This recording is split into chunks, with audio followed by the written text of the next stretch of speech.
ಈ ವೇದಿಕೆ ಭಾಳ ನನಗೆ ಆತಂಕವನ್ನು ಉಂಟು ಮಾಡ್ತಾ ಇದೆ ಒಂಚೂರು. ಯಾಕಂದರೆ ಎರಡು ಕಾರಣಕ್ಕೆ, ಒಂದು ಆತಂಕ, ಇನ್ನೊಂದು ಸವಾಲು. ಆತಂಕ ಯಾಕೆ ಅಂತ ಹೇಳಿದ್ರೆ, ಇವತ್ತು ಈ ಸಮಾರಂಭ ಅಥವಾ ನಮ್ಮ ವಿಚಾರ ಸಂಕಿರಣದಲ್ಲಿ ನಮ್ಮ ಹಿರಿಯರು ಗುರು ಸಮಾನರು ಆದಂತಹ ಕಾಕಾ ಚಿಕ್ಕಣ್ಣ ಸರ್ ಅವರಿದ್ದಾರೆ. ಬಹಳಷ್ಟು ತತ್ವಪದಗಳ ಬಗ್ಗೆ, ಕನಕದಾಸರ ಬಗ್ಗೆ ಅಧ್ಯಯನವನ್ನು ಮಾಡ್ತಾ ಅದನ್ನು ಕರಗತ ಮಾಡಿಕೊಂಡಿರುವಂತಹವರು ಮತ್ತು ಇವತ್ತು ನಮ್ಮ ಗೋಷ್ಠಿಯ ಅಧ್ಯಕ್ಷತೆಯನ್ನು ವಹಿಸಿರುವಂತಹ ಶ್ರೀ ಪದ್ಮಾಲಯ ನಾಗರಾಜ್ ಸರ್ ಅವರು ಅಚಲ ಮಾರ್ಗದಲ್ಲಿ ಅಕ್ಷರಶಃ ಜೀವಿಸ್ತಾ ಇರುವಂತಹವರು. ನಾವು ತತ್ವಪದಗಳ ಬಗ್ಗೆ ಏನೇ ಅರ್ಥ ಮಾಡ್ಕೊಳ್ತಿದ್ದೀನಿ ಅಂತ ಹೇಳಿದ್ರು ಕೂಡ ನಾನು ತಾತ್ವಿಕವಾಗಿ ಅದನ್ನು ಗ್ರಹಿಸುವಂಥ ಪ್ರಯತ್ನವನ್ನು ಮಾಡ್ತಾ ಇದ್ದೀನಿ. ಅದನ್ನು ಸರ್ ಅಕ್ಷರಶಃ ಜೀವಿಸ್ತಾ ಇದ್ದಾರೆ. ಹಾಗಾಗಿ ನಾನು ಆಡುವಂತಹ ಮಾತು ಅಥವಾ ನನ್ನ ಗ್ರಹಿಕೆ ಬಗ್ಗೆ ನನಗೊಂದು ರೀತಿ ಆತಂಕ, ಅಳುಕು ಇದೆ. ಈ ಅಳುಕಿನ ಜೊತೆಯಲ್ಲೇ ನನ್ನ ವಿಚಾರಗಳನ್ನು ಇಲ್ಲಿ ನಿಮ್ಮ ಮುಂದೆ ಇಡಲಿಕ್ಕೆ ನಿಂತಿದ್ದೀನಿ. ಇನ್ನೊಂದು ಸವಾಲು ಯಾಕೆ ಅಂತ ಹೇಳಿದ್ರೆ,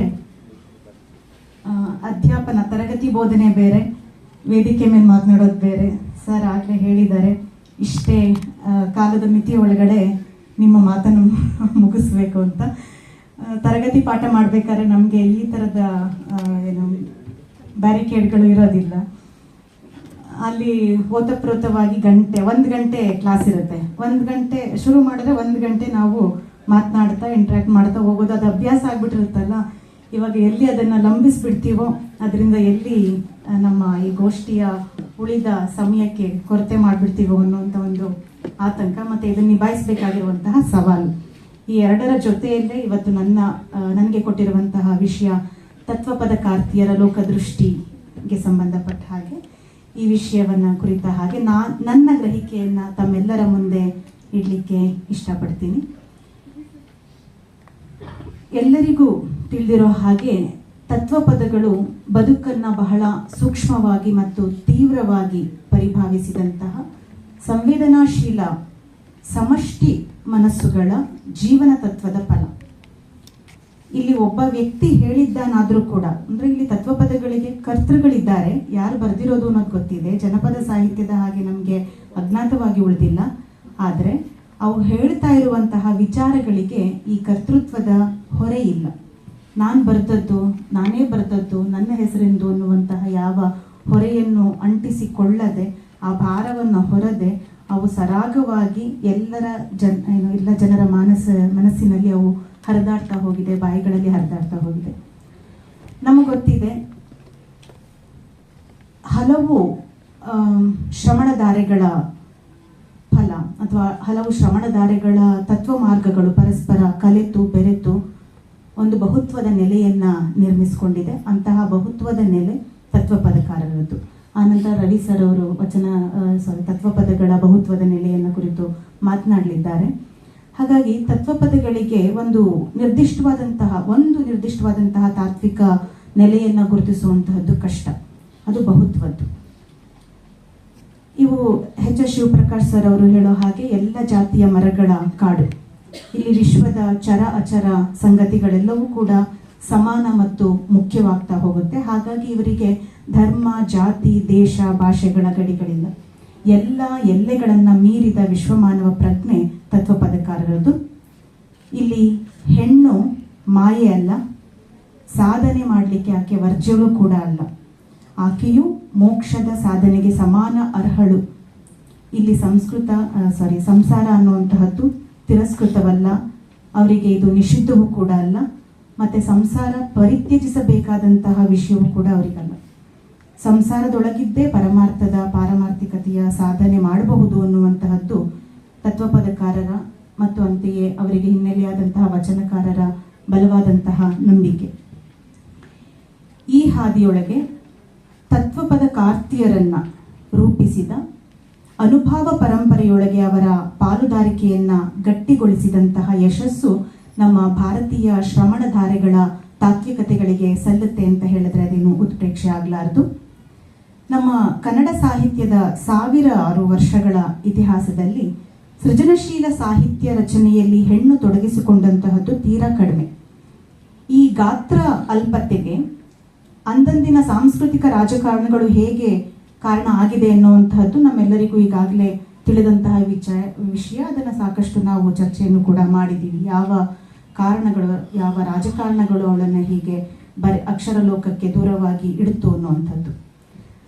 ಆದರೆ ಈ ಎಲ್ಲ ಯಜಮಾನಿಕೆ ಮತ್ತು ನಿರ್ಬಂಧಗಳನ್ನು ಮೀರಿದಂತಹ, ಅವುಗಳನ್ನು ಮೀರಿ ತಮ್ಮ ಅಭಿವ್ಯಕ್ತಿಯ ಅಸ್ಮಿತೆಗೆ ಮಾರ್ಗಗಳನ್ನು ಕಂಡುಕೊಂಡಂತಹವರು ನಮ್ಮ ಕನ್ನಡದ ನೆಲದ ವಚನಕಾರ್ತಿಯರು ಮತ್ತು ತತ್ವಪದಕಾರ್ತಿಯರು. ಕನ್ನಡ ಸಾಹಿತ್ಯದ ಇತಿಹಾಸದಲ್ಲಿ ಮಹಿಳೆಯರು ಬರೆದಂತಹ ತತ್ವಪದಗಳು ಕ್ವಚಿತ್ತಾಗಿ 12ನೇ ಶತಮಾನದಿಂದ ಕಾಣುತ್ತೆ. ಇವುಗಳನ್ನು ತತ್ವಪದಕ್ಕೆ ಸೇರಿಸಬೇಕು ಅಥವಾ ಸ್ವರವಚನಗಳಿಗೆ ವರ್ಗಕ್ಕೆ ಸೇರಿಸಬೇಕು ಅನ್ನುವಂಥದ್ದು ಸ್ವಲ್ಪ ಗೊಂದಲಮಯವಾದರೂ ಕೂಡ ಸ್ವರವಚನಗಳೇ ಸ್ವರೂಪದಲ್ಲಿ, ಅದರ ರಾಚನಿಕ ಚೌಕಟ್ಟಿನಲ್ಲಿ ಸ್ವರವಚನಗಳಾದರೂ ಅದು ಹೇಳ್ತಾ ಇರುವಂತಹ ವಿಷಯ, ಅದರ ಆಶಯ, ಅದರ ತತ್ವಗಳು ತತ್ವಪದಗಳನ್ನೇ ಹೋಲೋದ್ರಿಂದ ನಾವು ಅದನ್ನು ತತ್ವಪದಗಳ ಪಟ್ಟಿಗೂ ಕೂಡ ಸೇರಿಸ್ಬೋದು. ಹಾಗಾಗಿನೇ ನಮಗೆ ಸರ್ ಅವರ ಮಾತಿನಲ್ಲಿ ಹೇಳ್ತಾ ಇದ್ರು, ತತ್ವಪದಗಳ ಜನಪ್ರಿಯ ಸಾಹಿತ್ಯ ಮಾಲೆ ಅಡಿಯಲ್ಲಿ 50 ವಾಲ್ಯೂಮ್ಸ್ಗಳಲ್ಲಿ, ಸಂಪುಟಗಳಲ್ಲಿ ತತ್ವಪದಗಳನ್ನು ಸಂಗ್ರಹ ಮಾಡಲಾಗಿದೆ ಅಂತ. ಅದರಲ್ಲಿ ಒಂದು ವಾಲ್ಯೂಮ್ ಮಹಿಳಾ ತತ್ವಪದಗಳನ್ನು ಕುರಿತಂಥದ್ದು. ಸೊ 50ರಲ್ಲಿ ಒಂದು ಮಹಿಳಾ ತತ್ವಪದದ ಪುಸ್ತಕ ಇದೆ ಅಂತ ಹೇಳಿದ್ರೆ ಅದರ ಗಾತ್ರ ಎಷ್ಟು ಕಡಿಮೆ ಇದೆ ಅನ್ನುವಂಥದ್ದು ನಮಗೆ ಮಂದಟ್ಟಾಗತ್ತೆ. ಇದು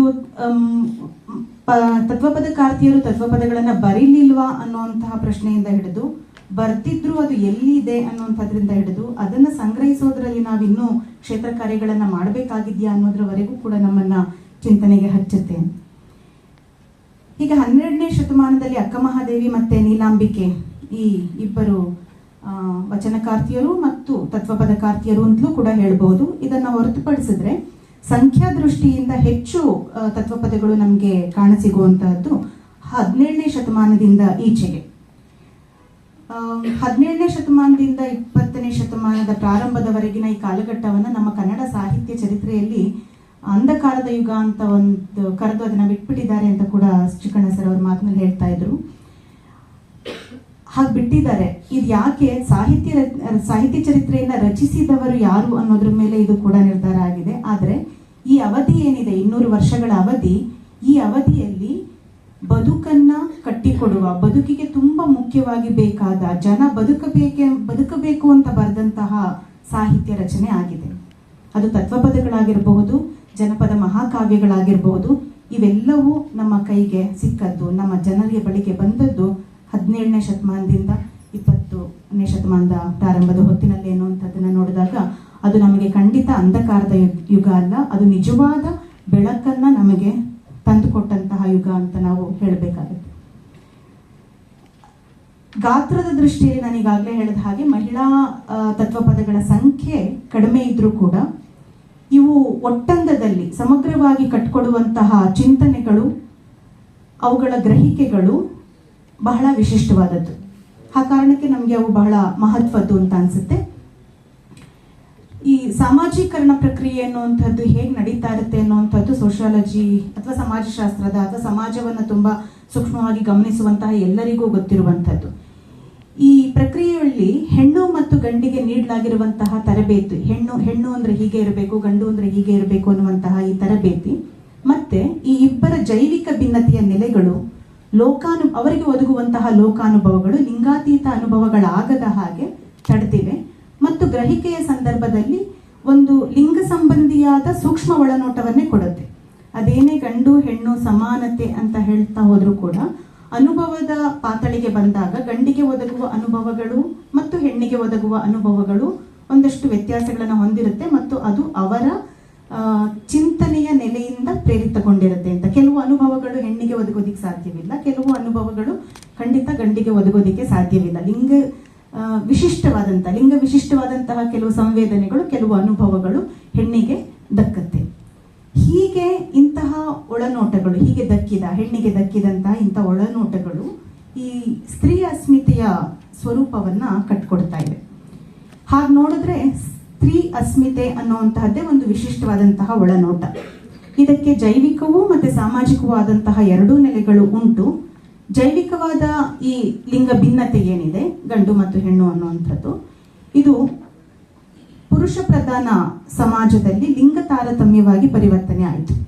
ಹೀಗೆ ಲಿಂಗ ಭಿನ್ನತೆಯನ್ನ ಲಿಂಗ ತಾರತಮ್ಯದ ನೆಲೆಗೆ ನಮ್ಮ ಪುರುಷ ಸಮಾಜ ಮುಟ್ಟಿಸಿದ್ರೆ, ನಮ್ಮ ತತ್ವಪದಕಾರ್ತಿಯರು ಮತ್ತು ವಚನಕಾರ್ತಿಯರು ಈ ಲಿಂಗ ತಾರತಮ್ಯದ ಪಾತಳಿಯಲ್ಲೇ ನಿಂತು ಅದನ್ನೇ ಲಿಂಗ ವಿಶಿಷ್ಟ ಗ್ರಹಿಕೆಯ ಸಂವೇದನೆಯ ಸಾಧನವಾಗಿ ಮಾರ್ಪಡಿಸಿಕೊಂಡ್ರು. ವಿಶಿಷ್ಟ ಅನುಭವಗಳನ್ನು ಕಲ್ಪಿಸುವ ದಾರಿಗಳನ್ನು ಕಂಡುಕೊಂಡ್ರು ಮತ್ತು ಮುಂದೆ ತಮ್ಮದೇ ಆದಂತಹ ವಿಶಿಷ್ಟ ಅನನ್ಯ ದಾರಿಗಳನ್ನು ನಿರ್ಮಿಸಿಕೊಂಡ್ರು. ಸೊ ಯಾವುದನ್ನು ತಾರತಮ್ಯದ ನೆಲೆಯಲ್ಲಿ ತಂದು ನಿಲ್ಲಿಸಲಾಗಿತ್ತೋ ಆ ಕೊರತೆಯನ್ನೇ ಮೆಟ್ಟಿಲನ್ನಾಗಿ ಮಾಡಿಕೊಂಡಂತಹ ನಮ್ಮ ತತ್ವಪದಕಾರ್ತಿಯರು ಮತ್ತು ವಚನಕಾರ್ತಿಯರು ತಮ್ಮ ವಿಶಿಷ್ಟ ಸಂವೇದನೆಗಳನ್ನು ಗಳಿಸ್ಕೊಳ್ಳಿಕ್ಕೆ, ಅದನ್ನು ಅಭಿವ್ಯಕ್ತಿಸಲಿಕ್ಕೆ ಒಂದು ಸಾಧನವನ್ನಾಗಿ, ಒಂದು ಟೂಲನ್ನಾಗಿ ಅದನ್ನು ಮಾಡಿಕೊಂಡ್ರು ಅನ್ನುವಂಥದ್ದು ಬಹಳ ವಿಶಿಷ್ಟವಾದದ್ದು. ಮತ್ತು ಇದು ನಮಗೆ ತುಂಬ ಮುಖ್ಯವಾಗುತ್ತೆ ಅವರ ರಚನೆಗಳನ್ನು, ಅವರ ರಚನೆಗಳ ಸ್ವರೂಪ ಮತ್ತು ಆಶಯಗಳನ್ನು ಗ್ರಹಿಸಿಕೊಳ್ಳುವಂತಹ ನೆಲೆಯಲ್ಲಿ. ಇದಿಷ್ಟನ್ನ ಒಂದು ಹೈಪೋಥೆಸಿಸ್ ಆಗಿ ನನ್ನ ಅಧ್ಯಯನದ ಒಂದು ಚೌಕಟ್ಟಾಗಿ ಇಟ್ಕೊಳ್ತಾ, ನಾನು ಮಹಿಳಾ ತತ್ವಪದಗಳ ಅಥವಾ ತತ್ವಪದಕಾರ್ತಿಯರ ಪದಗಳ ವಿಶಿಷ್ಟ ಗುಣಗಳನ್ನು ಗುರುತಿಸಿಕೊಳ್ಳುವಂತಹ ಒಂದು ಸಣ್ಣ ಪ್ರಯತ್ನವನ್ನು ನನ್ನ ಈ ಪ್ರಬಂಧದಲ್ಲಿ ಮಾಡಿದ್ದೇನೆ. ಕೆಲವು ಅಂಶಗಳನ್ನು ನಾನಿಲ್ಲಿ ಪಟ್ಟಿ ಮಾಡ್ತಾ ಹೋಗಿದ್ದೇನೆ. ಅದನ್ನು ತುಂಬ ವಿಸ್ತಾರವಾಗಿ ವಿವರಿಸಲಿಕ್ಕೆ ಸಮಯದ ಒಂದು ಭಾವ ಇರೋದ್ರಿಂದ ನಾನು ಅದನ್ನು ಅಡಕವಾಗಿ ಹೇಳುವಂಥ ಪ್ರಯತ್ನವನ್ನು ಮಾಡ್ತೇನೆ. ಆನಂತರ ದಯವಿಟ್ಟು ತಾವು ಇದ್ರ ಬಗ್ಗೆ ಮಾತನಾಡಿದ್ರೆ ಇನ್ನಷ್ಟು ಸಂವಾದ ಸಾಧ್ಯವಾಗುತ್ತೆ ಅನ್ನುವಂಥದ್ದು ನನ್ನ ಆಸೆ. ತತ್ವಪದಕಾರ್ತಿಯರ ತತ್ವಪದಗಳನ್ನು ನಾವು ಒಟ್ಟಾಗಿ ಇಟ್ಟು ಓದುವಾಗ, ಅದನ್ನು ಅಧ್ಯಯನ ಮಾಡುವಾಗ ಬಹುತೇಕ ತತ್ವಪದಕಾರ್ತಿಯರಲ್ಲಿ ಕಂಡುಬರುವಂತಹ ಮುಖ್ಯವಾದಂತಹ ಒಂದು ಗುಣ ಕರ್ತೃತ್ವದ ನಿರಾಕರಣೆ ಅಂತ. ತತ್ವಪದಕಾರ್ತಿಯರ ತಾತ್ವಿಕ ಚಿಂತನೆಯ ಪ್ರಧಾನ ಅಂಶಗಳಲ್ಲಿ ಒಂದು, ತಾನು ಮಾಡದೆ ತನ್ನಿಂದ ಆದುದು ಅನ್ನುವಂಥದ್ದರ ಕರ್ತೃತ್ವದ ನಿರಾಕರಣೆ. ಇದು ನಿಜ ಭಕ್ತ ಸಾಧಿಸಬೇಕಾದಂತಹ ಅಹಂ ನಿರಸನಕ್ಕೆ ಪ್ರಧಾನ ಸಾಧನ ಮಾರ್ಗ. ಅಕ್ಕಮಹಾದೇವಿಯಿಂದ ಹಿಡಿದು ಎಲ್ಲ ತತ್ವಪದಕಾರ್ತಿಯರು ಒಂದಿಲ್ಲೊಂದು ನೆಲೆಯಲ್ಲಿ ಇದನ್ನು ನಿರೂಪಿಸ್ತಾ ಬಂದಿದ್ದಾರೆ. ಸಾಕಷ್ಟು ತತ್ವಪದಗಳು ಈ ನೆಲೆಯಲ್ಲಿ ಸಿಗುತ್ತೆ ನಮಗೆ ಬರೆದಿರುವಂಥದ್ದು. ಅದರಲ್ಲಿ ಕೆಲವು ತತ್ವಪದಗಳ ಕೆಲವು ಚರಣಗಳನ್ನು ಮಾತ್ರ ನಾನು ಇಲ್ಲಿ ಉಲ್ಲೇಖ ಪ್ರಯತ್ನ ಮಾಡಿದ್ದೀನಿ. ಇದು ಅಕ್ಕನ ತತ್ವಪದ. ಮಾಡುವರ ಕಂಡು ಮಾಡುವನಲ್ಲ, ಮಾಡದವರ ಕಂಡು ಮಾಡದವನಲ್ಲ, ತಾ ಮಾಡುವ ಮಾಟಕ್ಕೆ ತವಕಿಗನಾಗಿ ಹಿಂದು ಮುಂದರಿಯದ ಶರಣನು. ಎಲ್ಲವೂ ತಾನೆಂಬ ಕರುಣಾಕರನಲ್ಲ, ನಿಕ್ಕರುಣಿಯಾಗಿ ಜಡದೇಹಿಯಲ್ಲ, ಭೋಗಿಪ ಭೋಗಂಗಳಾಶಯಾಮಿಷ ತಾಮಸ ವಿಷಯ ವಿರಹಿತ ಶರಣನು. ಅಕ್ಕಮಹಾದೇವಿಯ ಈ ತತ್ವಪದದಲ್ಲಿ ಮಾಡುವ, ಮಾಡದೆ ಉಳಿಯುವ ಕ್ರಿಯಾ ಸ್ವಾತಂತ್ರ್ಯದೊಳಗೆ ಅಹಮ್ಮನ್ನ, ತನ್ನೊಳಗಿನ ಅಹಮ್ಮನ್ನ ನಿರಸನಗೊಳಿಸಿಕೊಳ್ಳುವಂತಹ ಒಂದು ಯೋಗದ ತಂತ್ರ ಇದೆ. ಅಕ್ಕನ ಬಹುತೇಕ ತತ್ವಪದಗಳು ಈ ಬಗೆಯ ಕ್ರಿಯಾ ಸ್ವಾತಂತ್ರ್ಯವನ್ನ ಪ್ರತಿಪಾದನೆ ಮಾಡುತ್ತೆ. ನೀಲಾಂಬಿಕೆಯ ಇನ್ನೊಂದು ತತ್ವಪದ ಇದೆ, ನಿರುಪಾಧಿ ಮಾಟ ಅಂತ. ನಿರುಪಾಧಿ ಮಾಟ. ಒಡೆಯರಿಗೆ ಒಡವೆಯನ್ನೊಪ್ಪಿಸಿ ಶುದ್ಧನು ಎಡೆಯೊಳಗ ಮಾಡಿದುದಿಲ್ಲ ಎಂದು ಅರಿದು ಒಡಲ ಗುಣವನಡಗಿಸಿ ನಿರಹಂಭಾವದೊಳಗೆ ಸೆರೆಸಂದು ಮೃಡನ ಶರಣರನ್ನು ಕಂಡು ಅವರಡಿಗಳ ಪಿಡಿದು ಸದಾ ಸುಖಿಯಾಗಿಪ್ಪರ ಮೆಲ್ಲಡಿಗಳೊಳಗೆ ಹಾವುಗೆಯಾಗಿರಿಸು ಎನ್ನನು ಸಂಘಪ್ರಭುವೆ. ಇಲ್ಲಿ ಕರ್ತೃತ್ವ ನಿರಸನದಿಂದ ಒದಗಬಹುದಾದಂತಹ ಶಾಂತತೆ ಮತ್ತು ಅಹಂ ನಿರಸನದ ಮೂಲಕ ವ್ಯಕ್ತಿತ್ವ ಶುದ್ಧಗೊಳ್ಳಬಹುದಾದಂತಹ ಪರಿಯ ಒಂದು ಸ್ಪಷ್ಟವಾದಂತಹ ನಿರೂಪಣೆಯನ್ನು ನಾವು ಈ ತತ್ವಪದದಲ್ಲಿ ಗುರುತಿಸಬಹುದು. ಧನ್ನೂರ ತಾಯಮ್ಮ ಅನ್ನುವಂತಹ ಇನ್ನೊಬ್ಬ ತತ್ವಪದಕಾರ್ತಿ. ಹಾಗೆ ತತ್ವಪದದ ಒಂದು ಸಾಲುಗಳು ಹೀಗಿವೆ.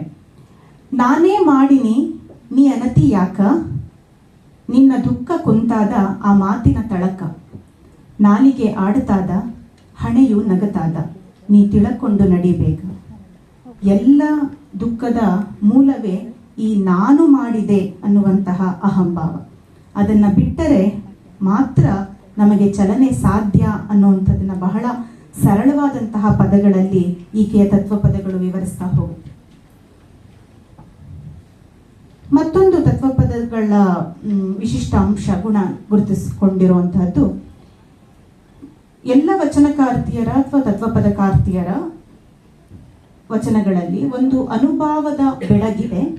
ಅದು ಬೆಳಕು, ಅದು ಬರೀ ತತ್ವ ಅಲ್ಲ, ಅವರು ಕಂಡುಕೊಂಡಂಥದ್ದು, ಅವರಿಗೆ ಹೊಳೆದಂತಹದ್ದು ಒಂದು ಬೆಳಕು, ಮತ್ತು ಅದನ್ನ ಅಭಿವ್ಯಕ್ತಿಸುವಲ್ಲಿ ಅವರು ಕಂಡುಕೊಂಡಂತಹ ಹೊಸ ಹೊಸ ದಾರಿಗಳು, ಮೆರುಗುಗಳು. ಇದನ್ನು ನಾನು ಅನುಭವದ ಬೆಳಗು, ಅಭಿವ್ಯಕ್ತಿಯ ಮೆರುಗು ಅಂತ ಹೇಳ್ತಾ ಹೋಗ್ತಿದ್ದೀನಿ. 12ನೇ ಶತಮಾನದ ಸಮಾಜೋಧಾರ್ಮಿಕ ಚಳುವಳಿ ಹೆಣ್ಣಿಗೆ ಸಾಮಾಜಿಕ ಸಮಾನತೆಯ ಹಕ್ಕಿನ ಜೊತೆಗೆ ಆಧ್ಯಾತ್ಮಿಕ ಸಾಧನೆಯ ಸ್ವಾತಂತ್ರ್ಯವನ್ನು ಕೂಡ ತಂದುಕೊಡ್ತು. ಯೋಗ ಸಿದ್ಧಿ, ಮುಕ್ತಿ ಸಾಧನೆ ಇವು ಗಂಡಿಗೆ ಮಾತ್ರವಲ್ಲ ಹೆಣ್ಣಿಗೂ ದಕ್ಕಬಲ್ಲವು ಅನ್ನುವಂತಹದ್ದನ್ನ ಅಂದಿನ ಹೆಣ್ಣು ಮಕ್ಕಳು ಕಾರ್ಯಗತಗೊಳಿಸಿದ್ರು ಮತ್ತು ಸಾಧಿಸಿ ತೋರಿಸಿದ್ರು ಕೂಡ. ಹಾಗೆ ನೋಡಿದ್ರೆ ಈ ಆಧ್ಯಾತ್ಮಿಕ ಅನುಭವ ಅನ್ನುವಂಥದ್ದು ಗಂಡಿಗಿಂತ ಹೆಣ್ಣಿಗೆ ಹೆಚ್ಚು ಹತ್ತಿರವಾದದ್ದು ಮತ್ತೆ ಸುಲಭ ಸಾಧ್ಯವಾದದ್ದು. ಯಾಕಂದ್ರೆ ಅನುಭವದ ಸಿದ್ಧಿಗೆ ಅಗತ್ಯವಾದದ್ದು ಅಂತ ನಾವು ಯಾವ್ದು ಹೇಳ್ತೀವಿ, ನಿರಸನ ಪ್ರಕ್ರಿಯೆ, ಇದು ಆಕೆಯಲ್ಲಿ ಸಹಜವಾಗಿಯೇ ನಡೀತಾ ಇರುತ್ತೆ. ನೀವು ನೋಡಿ, ಹೆಣ್ತನವನ್ನ ತಾಯ್ತನದಲ್ಲಿ ತನ್ನ ವ್ಯಷ್ಟಿ ಸುಖವನ್ನ ಕೌಟುಂಬಿಕ ಪರಿಧಿಯ ಸಮಷ್ಟಿ ಹಿತದಲ್ಲಿ ಪರ್ಯಾವಸಾನಗೊಳಿಸ್ಕೊಳ್ತಾ ಬದುಕುವಂತಹ ಈ ನಿರಂತರ ನಿರಸನಗೊಳ್ಳುವಂತಹ ಕಲೆ ಅವಳಿಗೆ ಚಿರಪರಿಚಿತ. ಎಲ್ಲ ತಾಯಂದಿರು, ಎಲ್ಲ ಹೆಣ್ಣುಮಕ್ಕಳು ಇದನ್ನ ಮಾಡ್ತಾನೆ ಇರ್ತಾರೆ ನಿತ್ಯ ಬದುಕಿನಲ್ಲಿ. ಸೊ ಇಷ್ಟೊಂದು ಚಿರಪರಿಚಿತವಾಗಿರೋದಕ್ಕಾಗಿನೇ, ಈ ಕಾರಣಕ್ಕಾಗಿನೇ ಅನುಭವ ಆಕೆಗೆ ಬಹಳ ಬೇಗ ದಕ್ಕತ್ತೆ. ಮತ್ತೆ ಹೀಗೆ ತನಗೆ ದಕ್ಕಿದಂತಹ ಅನುಭವದ ಅರಿವಿನ ಮತ್ತೆ ಹೇಳ್ತೇನೆ ಬೆಳಗನ್ನ ನಮ್ಮ ತತ್ವಪದಕಾರ್ತಿಯರು ತಮ್ಮ ಪದಗಳಲ್ಲಿ ಬಹಳ ಚಂದವಾಗಿ ಹಿಡಿದಿಟ್ಟಿದ್ದಾರೆ. ಒಂದು ಅಕ್ಕನ ಮತ್ತೆ ಅವಳ ವಚನವನ್ನ ನಾವು ತೆಗೆದುಕೊಳ್ಬೇಕಾಗತ್ತೆ. ತತ್ವಪದವನ್ನ ಸಾಂಸಾರಿಕ ಬದುಕಿನ ಒಗೆತನ ಅನ್ನುವಂತಹ ಒಂದು ಪದವನ್ನ ಅಕ್ಕ ಅಲ್ಲಲ್ಲಿ ಬಳಸ್ತಾ ಹೋಗ್ತಾಳೆ ಬಹಳಷ್ಟು ತತ್ವಪದಗಳಲ್ಲಿ. ಈ ಸಾಂಸಾರಿಕ ಬದುಕಿನಲ್ಲಿ ನಾವು ಕಾಣುವಂತಹ ಪದೇ ಪದೇ ಬಳಸುವಂತಹ ಒಗೆತನವನ್ನ ಕುರಿತು ಅಕ್ಕನ ನಿಲುವುಗಳನ್ನ ಗಮನಿಸಿ. ಇಲ್ಲಿ ಒಗೆತನ ಅನ್ನುವಂತಹದ್ದು ಚನ್ನಮಲ್ಲಿಕಾರ್ಜುನನ ಸಂಘದಲ್ಲಿ ಅನುಭವದ ನೆಲೆಯಲ್ಲಿ ಪ್ರಕಟಗೊಳ್ತಾ ಹೋಗುತ್ತೆ ಅವಳಿಗೆ. ಆಕೆಯ 2 ತತ್ವಪದಗಳನ್ನು ನಾನಿಲ್ಲಿ ಕೋಟ್ ಮಾಡಿದೆ. ಹುಟ್ಟುದ ಸೆಳಕೊಂಡ ಮತ್ತು ಒಲ್ಲೆ ನೊಗೆತನವ ಅನ್ನುವಂಥ 2 ತತ್ವಪದಗಳು ಸಾಂಸಾರಿಕ ರೂಪಕಗಳು, ದಾಂಪತ್ಯದ ರೂಪಕಗಳ ಮೂಲಕವೇ ಪಾರಮಾರ್ಥದ ಸಾಧನೆಯ ಹಾದಿಯನ್ನ ಅಭಿವ್ಯಕ್ತಿಸ್ತಾ ಹೋಗುತ್ತೆ. ಇದು ತತ್ವಪದ ಕಾರ್ತಿಯರಲ್ಲಿ ಕಂಡುಬರುವಂತಹ ಅಭಿವ್ಯಕ್ತಿಯ ಒಂದು ವೈಶಿಷ್ಟ್ಯ. ತಮಗೆ ಯಾವುದು ಕುಟುಂಬ, ಸಂಸಾರ, ದಾಂಪತ್ಯ ಯಾವುದು ಅವಳು ಪ್ರತಿ ದಿನ ಅದರಲ್ಲಿ ಮುಳುಗಿರ್ತಾಳೋ ಅದರ ರೂಪಕಗಳ ಮೂಲಕವೇ ಆಧ್ಯಾತ್ಮಿಕ ಚಿಂತನೆಯನ್ನ ನಡೆಸುವಂತಹ ಒಂದು ಕ್ರಮ ಇದೆಯಲ್ಲ, ಅದನ್ನು ಅಭಿವ್ಯಕ್ತಿಸುವ ಕ್ರಮ ಇದೆಯಲ್ಲ, ಇದು ತತ್ವಪದ ಕಾರ್ತಿಯರ ಪದಗಳಲ್ಲಿ ಕಂಡುಬರುವಂತಹ ವಿಶಿಷ್ಟಾಂಶ. ಹಾಗಾಗಿ ಅನುಭವದ ಅರಿವು ಮತ್ತೆ ಅದನ್ನ ಭಾಷೆಯ ಮೂಲಕ ಅಭಿವ್ಯಕ್ತಿಸುವಂತಹ ಕ್ರಮ ಎರಡೂ ಕೂಡ ತತ್ವಪದ ಕಾರ್ತಿಯರಲ್ಲಿ ವಿಶೇಷವಾಗಿ ಕಾಣುತ್ತೆ. ಈ ತತ್ವಪದಗಳ ಪೈಕಿ, ಈ ಬಗೆಯ ತತ್ವಪದಗಳ ಪೈಕಿ ನಾವು ತಾವರೆಕೆರೆ ವೀರದಾಸಮ್ಮನ ಪದಗಳನ್ನ ಗಮನಿಸಬೇಕಾಗುತ್ತೆ. ಇವು ಭಾಷೆಯ ದೃಷ್ಟಿಯಿಂದ ಬಹಳ ವಿಶಿಷ್ಟವಾದದ್ದು. ನಿಜದಿ ನಿನ್ನ ಭಜನೆಯ ಮಾಳ್ಪೆ, ವೀರದಾಸಿಯ ಪ್ರಾಣ ಮೊದಲಾದಂತಹ ಆಕೆಯ ಪದಗಳನ್ನ ಗಮನಿಸಿದ್ರೆ ಈ ವಿಷಯ ನಮಗೆ ಸ್ಪಷ್ಟವಾಗ್ತಾ ಹೋಗುತ್ತೆ. ಇಲ್ಲಿ ಈ 2 ತತ್ವಪದಗಳಲ್ಲಿ ಅವುಗಳ ವಸ್ತುವಿನಲ್ಲಿ ಅಂತಹ ಹೊಸತನ ಅಥವಾ ಬಂಡಾಯದ ಗಟ್ಟಿದನಿಗಳಿಲ್ಲ. ಈಕೆಯ ಬಹುಪಾಲು ತತ್ವಪದಗಳು ಅವುಗಳ ವಸ್ತು ಮತ್ತೆ ರಾಚನಿಕ ವಿನ್ಯಾಸದಲ್ಲಿ ಸ್ತುತಿ ಕೀರ್ತನೆಗಳೇ ಕಂಡುಬರುತ್ತೆ. ಅಂದ್ರೆ ಕೀರ್ತನ ಸಾಹಿತ್ಯವನ್ನ ಹೋಲುವಂತಹ ರಚನೆಗಳು ಹೆಚ್ಚಾಗಿದೆ. ಈಕೆಯಲ್ಲಿ ಗುರು ಮತ್ತೆ ದೈವದಲ್ಲಿ ದೈನ್ಯ ಮೂಲವಾದಂತಹ ನಾವೇನು ಕೀರ್ತನೆಗಳಲ್ಲಿ ಬಹುತೇಕ ಕಾಣ್ತೀವಿ, ಆತ್ಮನಿವೇದನೆಯ ಮಾದರಿ, ಈ ಮಾದರಿಯ ಪದಗಳೇ ಹೆಚ್ಚು. ಆದರೆ ಅವಳ ತತ್ವಪದಗಳು ವಿಶಿಷ್ಟವಾಗಿರುವಂಥದ್ದು ಎಲ್ಲಿ ಅಂದ್ರೆ, ವೈಶಿಷ್ಟ್ಯವಿರುವಂಥದ್ದು ಎಲ್ಲಿ ಅಂದ್ರೆ ಅವಳು ಬಳಸುವಂತಹ ಭಾಷೆಯಲ್ಲಿ. ಈ 2 ತತ್ವಪದಗಳಲ್ಲಿ ಒಂದು ಚರಣ ಕನ್ನಡದಲ್ಲಿದ್ರೆ ಮತ್ತೊಂದು ಚರಣ ತೆಲುಗಿನಲ್ಲಿ ರಚನೆಗೊಂಡಿದೆ. ಅದು ಬದಲಾಗ್ತಾ ಹೋಗುತ್ತೆ, ಒಂದು ಕನ್ನಡದಲ್ಲಿ ಒಂದು ತೆಲುಗಿನಲ್ಲಿ, ಮತ್ತೊಂದು ಕನ್ನಡದಲ್ಲಿ ಒಂದು ತೆಲುಗಿನಲ್ಲಿ, ಹೀಗೆ. ಮತ್ತೆ ಈ 2 ಭಾಷೆಗಳು ಅತ್ಯಂತ ಸಹಜವಾಗಿ ಬೆರೆದುಕೊಂಡಿದೆ. ಒಂದಕ್ಕೊಂದು ಅಪರಿಚಿತ, ಅಲ್ಲೇನೋ ಆಯ್ತು ಗೊಂದಲ ಅನ್ನುವ ಹಾಗಿಲ್ಲ, ತುಂಬಾ ಸಹಜವಾಗಿ ಬೆರೆದುಕೊಂಡಿದೆ. ಭಾಷೆಯ ಕಾರಣಕ್ಕೆ ಇಡೀ ತತ್ವಪದದಲ್ಲಿ ಎಲ್ಲಿಯೂ ಕೂಡ ಬಿರುಕು ಮೂಡಿಲ್ಲ, ಮತ್ತೆ ತತ್ವಪದದ ಬಂಧ ಶಿಥಿಲಗೊಂಡಿಲ್ಲ. ದ್ವಿಭಾಷಾ ಪರಿಸರವಿರುವಂತಹ ಕೋಲಾರದ ನೆಲದಲ್ಲಿ ಕನ್ನಡ ಮತ್ತೆ ತೆಲುಗು ಈ 2 ಭಾಷೆಗಳನ್ನ ಮಾತೃಭಾಷೆಗಳ ಹಾಗೆಯೇ ಕಲಿತು ಭೇದವಿಲ್ಲದೆ ನುಡಿ ಮಿಶ್ರಣ, ಎರಡೂ ಭಾಷೆಗಳ ನಡುವೆ ನುಡಿ ಮಿಶ್ರಣ, ನುಡಿ ಜಿಗಿತಗಳನ್ನ ಮಾಡ್ತಾ ಎರಡೂ ಭಾಷಿಕ ಸಮುದಾಯಗಳು ಪರಸ್ಪರ ಹೊಂದಿಕೊಂಡು ಬದುಕುವಂತಹ ಒಂದು ಸಾಂಸ್ಕೃತಿಕ ಒಡಂಬಡಿಕೆಯ ಸ್ವರೂಪ ಇದೆ, ಒಂದು ಬದುಕಿನ ಕ್ರಮ ಇದೆ.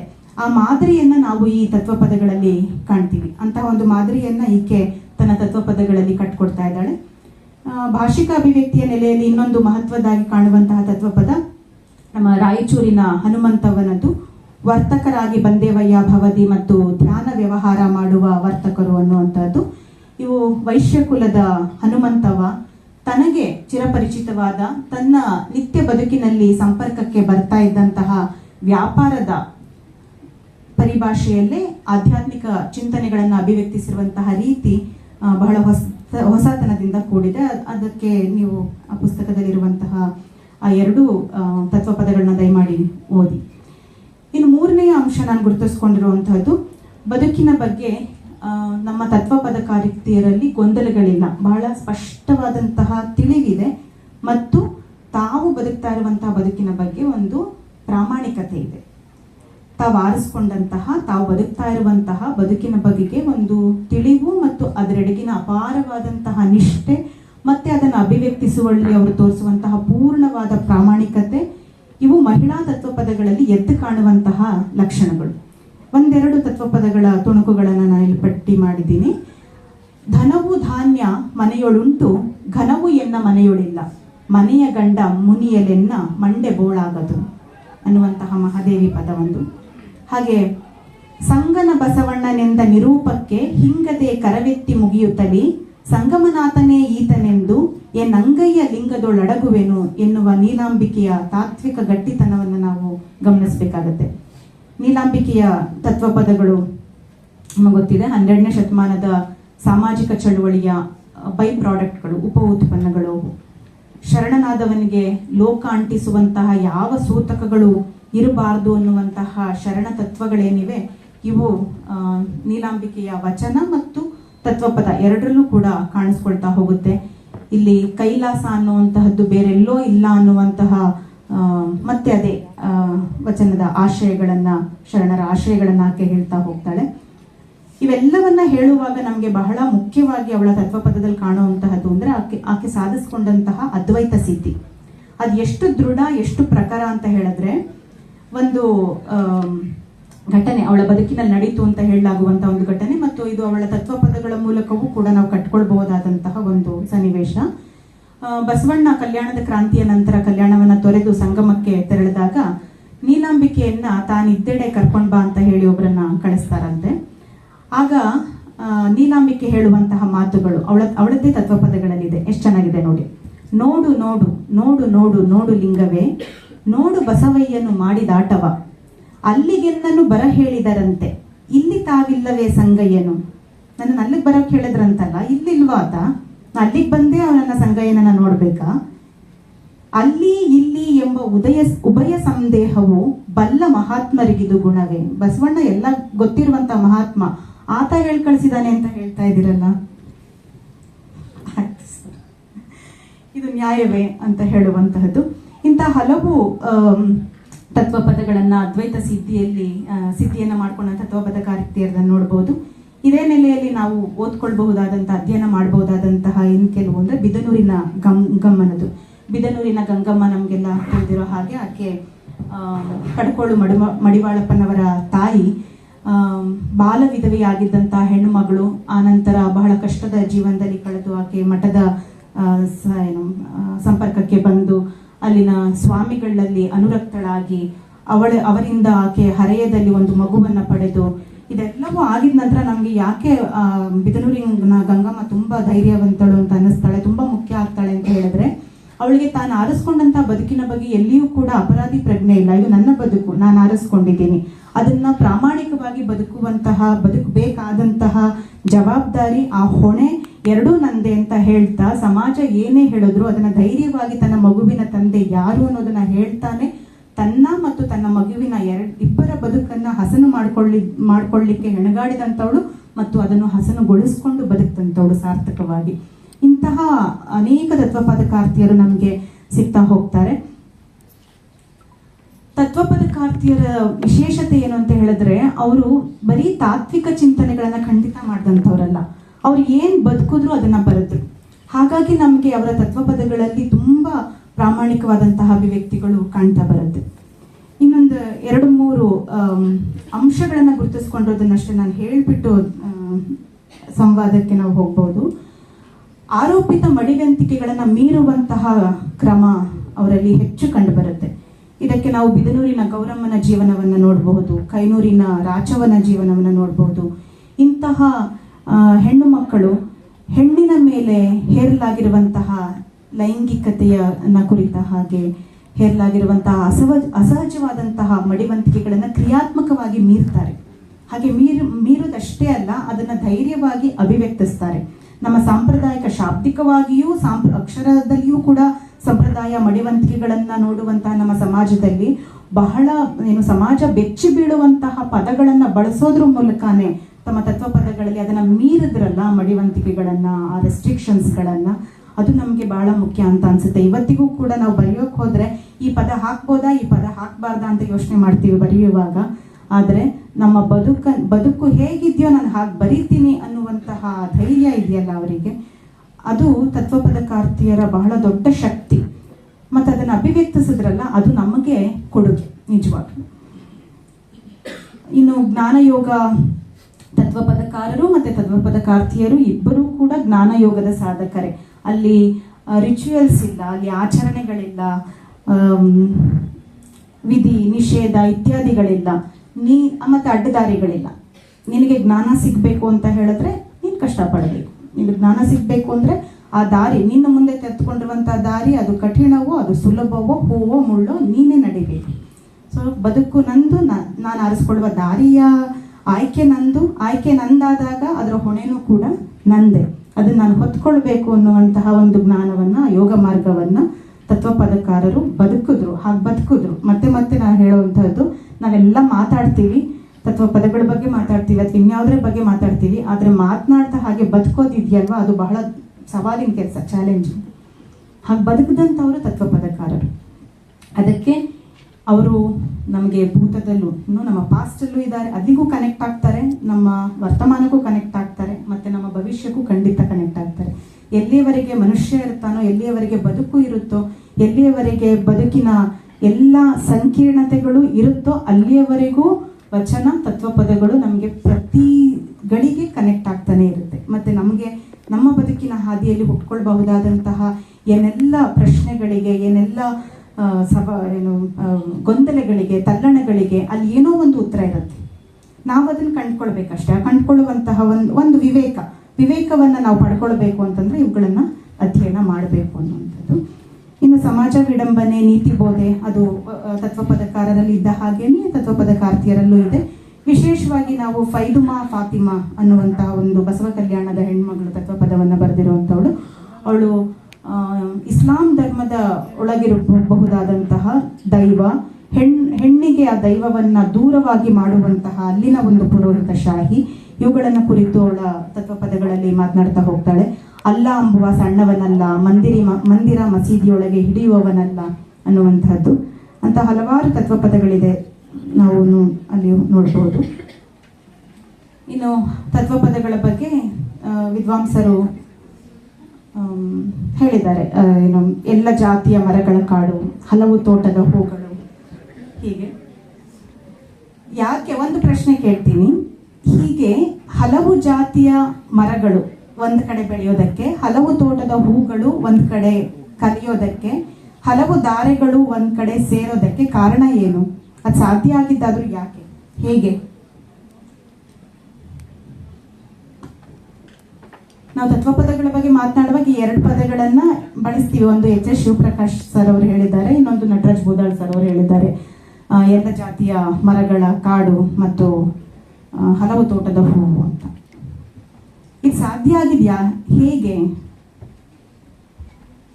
ಬಹಳ ಮುಖ್ಯವಾಗಿ ನಮ್ಮ ಭಾರತದ ಆಧ್ಯಾತ್ಮಿಕ ಪರಂಪರೆಯನ್ನ ನಾವು ತುಂಬಾ ಒಂದೇ ಧಾರೆ ಅನ್ನೋ ರೀತಿಯಲ್ಲಿ ನೋಡ್ತಾ ಬಂದಿದ್ದೀವಿ. ಆದರೆ ನಾವು ಸೂಕ್ಷ್ಮವಾಗಿ ನೋಡಿದಾಗ ಭಾರತದಲ್ಲಿ ಒಂದು ಸಮಾನಾಂತರ ಆಧ್ಯಾತ್ಮಿಕ ಪರಂಪರೆ ಇದೆ, ನಿರಂತರವಾಗಿ ಇದೆ. ಈ ಸಮಾನಾಂತರ ಆಧ್ಯಾತ್ಮಿಕ ಪರಂಪರೆ ಆಚರಣೆಗಿಂತ ಅನುಭವಕ್ಕೆ, ಪರಕ್ಕಿಂತ ಇಹಕ್ಕೆ, ಅಮೂರ್ತ ಮುಕ್ತಿಯ ಸುಖಕ್ಕಿಂತ ಮೂರ್ತವಾದ ಬದುಕಿನ ಸಾರ್ಥಕತೆಗೆ, ವಿಧಿ ನಿಷೇಧಗಳಿಂದ ಸ್ವಾತಂತ್ರ್ಯಕ್ಕೆ ಮಹತ್ವ ನೀಡ್ತಾ ಬಂತು ಈ ಸಮಾನಾಂತರ ಆಧ್ಯಾತ್ಮಿಕ ಪರಂಪರೆ. ಇಲ್ಲಿ ಸಾಧಕರು ತಮ್ಮ ಸಾಧನೆಯ ಹಾದಿಯನ್ನ ಅವರೇ ಆಯ್ಕೆ ಮಾಡ್ಕೊಳ್ತಾರೆ, ಅದರ ಹೊಣೆ ಅವರೇ ಹೊರ್ತಾರೆ. ಅದ್ರ ಕಡೆಗೆ ಹೋಗೋದಿಕ್ಕೆ ತಮಗೆ ಬೇಕಾದಂತಹ ಗುರುವನ್ನ ತಾವೇ ಸ್ವಪ್ರಯತ್ನದಿಂದ ಹುಡುಕೊಳ್ತಾರೆ ಅನ್ನೋದು. ಹಾಗಾಗಿ ಅವರ ಚಿಂತನೆಗಳಲ್ಲಿ ಯಾವ್ಯಾವುದು ಸಮಾನಾಂತರ ಪರಂಪರೆಗಳಿದ್ವೋ ಆ ಎಲ್ಲದರ ಒಂದು ಕ್ರೀಮ್ ಅಳವಡಿಸ್ಕೊಳ್ತಾ ಹೋಗ್ತಾರೆ. ಅಲ್ಲಿ ಶಾಕ್ತ ಪಂಥದ ತತ್ವಗಳಿವೆ, ಅಲ್ಲಿ ಅಚಲ ಮಾರ್ಗದ ತತ್ವಗಳಿವೆ, ಅಲ್ಲಿ ಸಿದ್ಧ ಪರಂಪರೆ, ಬೇರೆ ಬೇರೆ ಸಿದ್ಧ ಪರಂಪರೆಗಳ ತಾತ್ವಿಕತೆಗಳಿವೆ. ಇವೆಲ್ಲವನ್ನು ಒಳಗೊಂಡಂತಹ ಒಂದು ಬದುಕಿನ ತತ್ವಜ್ಞಾನ ತತ್ವಪದಗಳಲ್ಲಿ ಇದೆ. ಮತ್ತು ತತ್ವಪದಕಾರ್ತಿಯರಲ್ಲಿ ಅದು ಇನ್ನಷ್ಟು ನಿಚ್ಚಳವಾಗಿ ಕಾಣ್ತಾ ಬರುತ್ತೆ. ಯಾಕಂದ್ರೆ ತತ್ವಪದಕಾರ್ತಿಯರೆಲ್ಲರೂ ಬದುಕನ್ನ ಸೂಕ್ಷ್ಮವಾಗಿ ಕಂಡವರು, ತಾವು ಬದುಕಿದ್ದನ್ನ ಬರೆದಂಥವ್ರು. ಇಂತಹ ದಿಟ್ಟ ಮಹಿಳೆಯರ ತತ್ವಪದಗಳ ರಚನೆಗಳು ನಮಗೆ ಇನ್ನಷ್ಟು ಸಂಕಲನಗೊಳ್ಳಬೇಕಾಗಿದೆ. ಮತ್ತು ಸಂಕಲನಗೊಳ್ಳೋದಷ್ಟೇ ಅಲ್ಲ, ಅವುಗಳ ಬಗ್ಗೆ ಒಂದಷ್ಟು ಚರ್ಚೆ, ಅನುಸಂಧಾನಗಳು, ಅಧ್ಯಯನಗಳು ನಡಿಬೇಕಾಗಿದೆ. ಇದನ್ನು ನಡಿಲಿಕ್ಕೆ ಮೊದಲ ಹೆಜ್ಜೆಯಾಗಿ ನಮ್ಮ ರಾಷ್ಟ್ರೀಯ ಸಂತಕವಿ ಮತ್ತು ತತ್ವಪದಕಾರರ ಅಧ್ಯಯನ ಕೇಂದ್ರ ತತ್ವಪದಗಳ ಜನಪ್ರಿಯ ಸಾಹಿತ್ಯ ಮಾಲೆಯ ಯೋಜನೆಯಡಿ ಬಹಳಷ್ಟು ತತ್ವಪದಗಳನ್ನ ಸಂಕಲನ ಮಾಡಿದೆ. ಮೀನಾಕ್ಷಿ ಬಾಳಿಯವರು ಮಹಿಳಾ ತತ್ವಪದಗಳ ಒಂದು ಸಂಪುಟವನ್ನು ಹೊರತಂದಿದ್ದಾರೆ. ಈ ನೆಲೆಯಲ್ಲಿ ಇನ್ನಷ್ಟು ಕೆಲಸಗಳು ನಡೆದದ್ದೇ ಆದರೆ ತತ್ವಪದಕಾರ್ತಿಯರ ಜೀವನ ದೃಷ್ಟಿ, ಲೋಕದೃಷ್ಟಿಯ ಬಗ್ಗೆ ನಾವು ಇನ್ನಷ್ಟು ಅರಿವನ್ನು ಪಡೀಲಿಕ್ಕೆ ಸಾಧ್ಯವಾಗುತ್ತೆ ಅನ್ನುವಂಥದ್ದು ನನ್ನ ವಿಚಾರ. ಸ್ವಲ್ಪ ಸಮಯ ಹೆಚ್ಚಿಗೆ ತಗೊಂಡೆ, ಕ್ಷಮೆ ಇರಲಿ ಸರ್. ಈ ಅವಕಾಶವನ್ನು ನನಗೆ ಮಾಡಿಕೊಟ್ಟದಕ್ಕಾಗಿ ಮಾನ್ಯ ಖಾತಾ ಚಿಕ್ಕಣ್ಣ ಸರ್ ಅವರಿಗೆ ಮತ್ತು ಕ್ರಿಸ್ತು